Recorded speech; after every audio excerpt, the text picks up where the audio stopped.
Welcome to my channel English study lovers. आज हम discuss करेंगे seat poem by Vikram Seth. Vikram Seth, इनका जन्म 20 जून 1952 में कोलकाता बंगाल में हुआ। यह इंडियन नॉवेलिस्ट एंड पोएट थे। He written several novel and poetry books. उनको Padmashri, Sahitya Akademi award, Pravasi Bharatiya Samman, W.S. Smith literary award, Crossword book award मिले। 1980 में इनकी जर्नी स्टार्ट हुई राइटिंग की। नोटेबल वर्क इनके Suitable Boy, the Golden Gate and Equal music.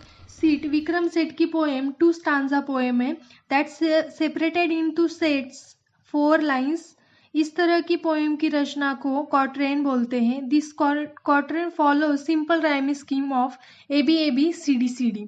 All are around the same length. The majority contain 12 syllable with only a few exception in which one syllable in dropped at the end. बहुमत में 12 शब्दांश होते हैं, केवल कुछ अपवादों के साथ, जिसमें एक शब्दांश अंत में गिरा दिया जाता है। अब हम अपने पोएम के बारे में डिस्कस करेंगे।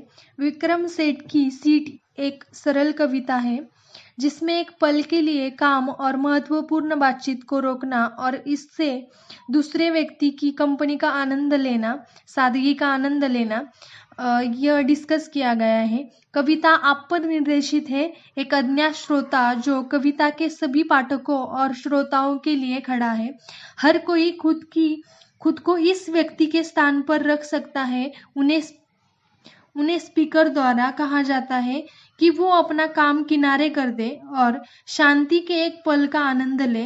दोनों बैठ सकते हैं और कुछ नहीं के बारे में बात कर सकते हैं या बस अंतरिक्ष में देख सकते हैं। अब हम हमारे पोएम का लाइन बाय लाइन ट्रांसलेशन देखते हैं। Sit, drink your coffee here, you work can wait a while, you are 26 and still have some of life ahead.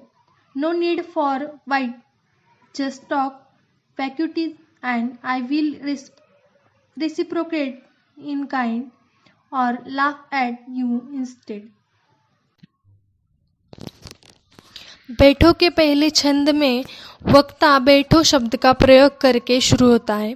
इसे एक दिशा के रूप में कहा जाता है। आप और अनाम श्रोता को बैठने के लिए, यहाँ अपनी कॉफ़ी पीने के लिए कहा। जिस व्यक्ति से वक्ता बात कर रहे हैं वह कभी स्पष्ट नहीं होता है। यह प्रत्येक पंक्ति को किसी पर और सभी पर लागू करने की अनुमति देता है। वक्ता श्रोता को बताता है कि उनका काम थोड़ी देर रुक सकता है। पहली पंक्ति से ही इस कृति के कुछ प्रमुख विषय स्पष्ट हो जाते हैं। विक्रम सेठ इस बारे में बात करने में रुचि रखते हैं कि जीवन में क्या महत्वपूर्ण है और दायित्वों में कैसे विराम लेना चाहिए। जो चुने गए हैं और जो आवश्यक है वे फायदेमंद है।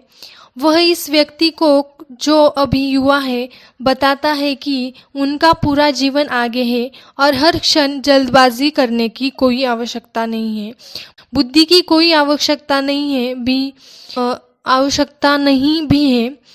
यह उस बातचीत को संदर्भित करता है जो उस समय दोनों के बीच हो सकती है। उन्हें महत्वपूर्ण और स्मार्ट लगने के लिए आसन करने या प्रयास करने की आवश्यकता नहीं है।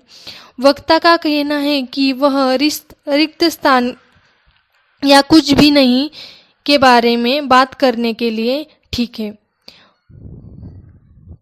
वह उसी तरह बोल सकता है या वह आप पर हंस सकता है। पूरी बातचीत उनके आगे है और वक्ता कुछ विचारों से गुजर रहा है कि इसमें क्या हो सकता है, ये क्या नहीं है। अब बढ़ते हैं हम हमारे दूसरे स्टांजा की ओर, जिसमें विक्रम सेठ कहते हैं, the word is too opaque, distressing and profound.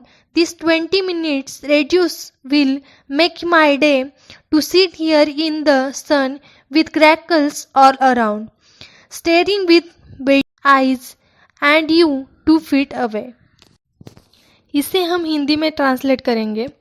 बैठो के दूसरे छंद में वक्ता दुनिया को बहुत अपारदर्शी घोषित करना जारी रखता है। यह परेशान करने वाला और गहरा है, इसे समझना मुश्किल है और इसकी अस्पष्टता महत्वपूर्ण चीज़ों को छुपाती है। इससे यह समझना और भी मुश्किल हो जाता है कि जीवन में क्या महत्वपूर्ण है और कब उसे स्वीकार करना और उसकी सराहना करने के लिए समय निकालना चाहिए। अगली पंक्तियों में उन्होंने एक ऐसा बताया है जो बहुत महत्वपूर्ण है, यानी धूप में बैठने और शांत रहने के लिए कुछ समय निकालें। उनके चारों ओर गंभीर आंखें उदास आंखें से घूर रही हैं। यह एक प्रकार का गहरे रंग का पक्षी है और केवल 2 फीट दूर से इनकी हर हरकत पर नजर रखता है। उनका पालन किया जा रहा है, उनका न्याय किया जा रहा है, जैसे वे हर दिन होते हैं और जीवन भर रहेंगे। इस तरह विक्रम सेठ ने अपनी भागदौड़ भरी जिंदगी से समय निकालने की यह बात कही है।